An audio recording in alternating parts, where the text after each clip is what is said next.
তো ওই মাছগুলো ভালো লাগে। আগের ব্লগে তো তোমাদের দেখালাম বিশ্ব বাংলা পার্কটা পুরোটা ঘুরিয়ে। তো পার্কের একেবারে শেষ মাথায় আমরা চলে এসেছি, সেটাও তোমাদের দেখালাম। এরপরে আর পার্কটা কিছু নেই এই অবধি।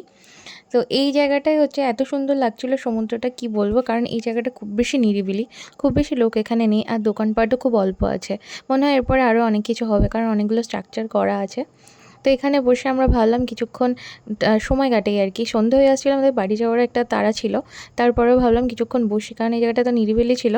তো বসে একটু চা খেলাম। তো চাটা মোটামুটি ভালোই বানিয়েছিল, এখানে মিল্কমেড দিয়ে চা বানিয়েছিল, ভালোই ছিল।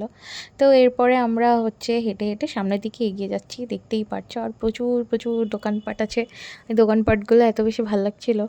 অনেক কিছু আছে, আইসক্রিম থেকে শুরু করে মুড়ি মাখা। এখানে মুড়িটা কিন্তু খুব ভালো মাখে। আমরা হচ্ছে খেয়েছি এর আগে, বেশ ভালো মাখে, ঝাল দিয়ে বলে বেশ ঝাল দিয়ে মেখে দেয়, অনেক কিছু থাকে। তো এই যে দেখো প্রচুর দোকানপাট আছে, জলের বোতল টোতল থেকে শুরু করে সব কিছুই আছে। মোটামুটি সপ্তাহে হচ্ছে 2 দিন যদি ছুটি থাকে কোনো সপ্তাহে, তাহলে কিন্তু অনায়াসে এই দীঘায় এসে এই জায়গাগুলোতে শুধু বসেই সময় কাটিয়ে দেওয়া যায়। কোথাও সাইট সিইংয়েরও দরকার নেই, যদি আগে দেখা থাকে তো শুধুমাত্র হোটেলে থাকো, স্নান করো, খাও দাও, তারপর সন্ধ্যা থেকে এখানে এসে ঘুরে বেড়াও, আবার জমিয়ে খাওয়া দাওয়া করো, শপিং করো, প্রিয়জনের সাথে, পরিবারের সাথে। সত্যি দারুণ একটা টাইম কেটে যাবে। এই কারণে কিন্তু বাঙালি দীঘা আসে। আর অনেক সুন্দর করে সাজিয়েছেও, সেটা কিন্তু অবশ্যই বলতেই হবে। তো দেখতেই পারছো প্রচুর জিনিস আছে, প্রচুর, কোনো কিছুর অভাব নেই, শুধু পকেটে টাকা থাকলেই হবে, এটাই হচ্ছে বড় কথা। তো এই তো ঘুরছিলাম আমরা, বেশ মজাই লাগছিল। আর হাওয়া এত সুন্দর ছিল, সি বিচের পাশের হাওয়াটা জাস্ট আলাদাই, আমার তো ভীষণ ভালো লাগে।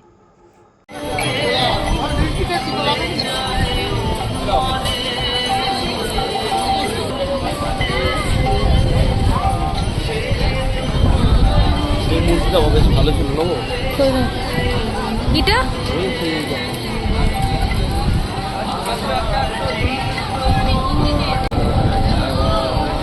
ভালোই লাগছে।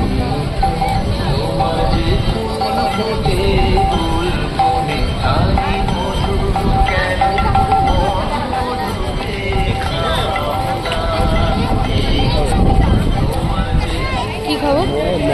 না না, কিছু খাবো না, ওর পেট পুরো ভর্তি আছে।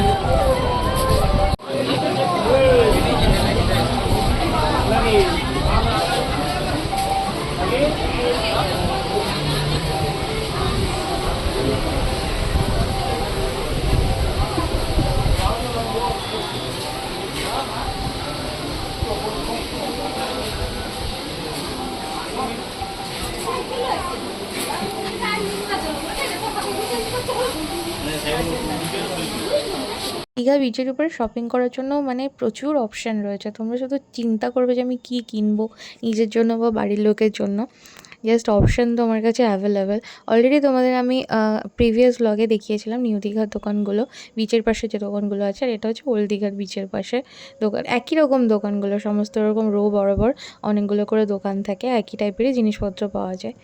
তো এখানে দেখো প্রচুর ব্যাগ আছে, আর ব্যাগের কালেকশানগুলো দেখে আমার তো চোখ আটকে যাচ্ছিলো। দামও ঠিকঠাক বলে, তবে বার্গেন করলে বেশ কমেও দিয়ে দেয়। দেখছিলাম ভালোই লাগছিলো, কিন্তু আর কি কিনে কি হবে, সেই পরে থাকবে এসে, ওই কারণে আর কিনিনি। তো খুবই ভালো লাগছিলো। এখানে কিন্তু ড্রাই ফ্রুটসের প্রচুর দোকান আছে, মানুষ কেনেও প্রচুর এখান থেকে ড্রাই ফ্রুটস। আমিও দেখছিলাম একটা দোকানে মিক্সড ড্রাই ফ্রুট, কিন্তু ওর মধ্যে হচ্ছে কিশমিশটা বেশি ছিল, অন্যান্যগুলো কম ছিল বলে আমি আর হচ্ছে ওটা নেইনি।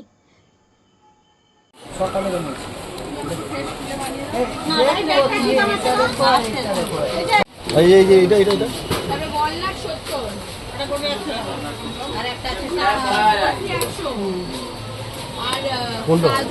ওটা পড়বে 100 টাকা, ওটা পড়বে 70 টাকা, ওটা পড়বে 30 টাকা। একই খেতে না আলাদা? না, ওটা আলাদা করে পেশা 22 টাকা দেওয়া আছে, স্পেশাল লাগবে কাজু দিয়ে।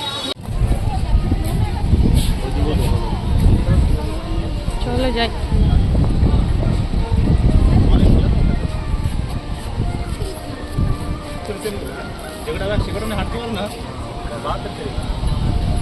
জল আছে দেখো, আগে তো জল ছিল না।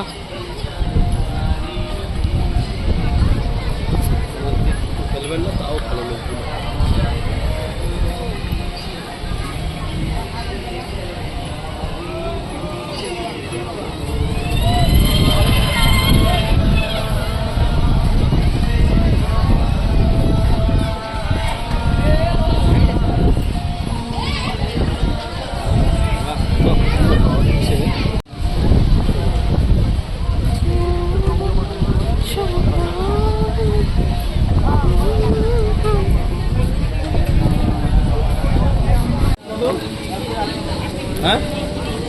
টাকা কমপ্লিট। আমার তো ওই মাছগুলো ভালো লাগে, আগেরবারও খেয়েছিলাম। দীঘায় গিয়ে মাছ ভাজাটা আমরা প্রত্যেকবারই খাই, কারণ দীঘার মাছগুলো খুবই ফ্রেশ থাকে আর খেতে খুবই ভালো লাগে আর কি, টেস্টি করে বানিয়ে দেয়। গতবারে এসে আমরা অক্টোপাস খেয়েছিলাম, তো আমি আর আমার বর মিলে অক্টোপাসই খুঁজছিলাম। একটা দোকানে ছিল, যখন মানে আমি জাস্ট ঢুকছি সেই সময় দেখেছিলাম, কিন্তু সেটা ভালো ছিল না। আর এই দোকানগুলোতে পরে যখন সন্ধ্যাবেলায় মাছ ভাজছিল দেখলাম কি অক্টোপাসটা নেই, তো খারাপই লাগলো, কারণ অক্টোপাসটা একেবারে এত ভালো লেগেছিলো, সেই আশা করেই আমরা খুঁজছিলাম অক্টোপাস খাবো বলে। সত্যি খুব টেস্টি করে বানায়। তো যাই হোক, যেটা পেয়েছিলাম সেটাই খেলাম। যেটা জানলাম সেটা হচ্ছে ওই সময় মাছ ধরা বন্ধ ছিল বলে মাছের হচ্ছে আমদানি অনেক কম ছিল ওদের দোকানগুলোতে, সেই কারণে হচ্ছে অপশান অনেক কম ছিল। তো যেটা খেয়েছিলাম সেটা অতটা ভালো লাগেনি, ফ্রেশ ছিল কিন্তু টেস্ট ছিল না।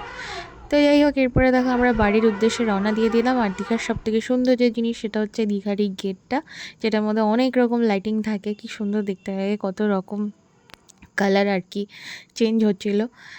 যাই হোক, আমাদের দীঘার সফরটা মোটামুটি শেষ হতে চলেছে, কারণ আমরা হচ্ছে বাড়ির পথে রওনা দিয়ে দিচ্ছিলাম।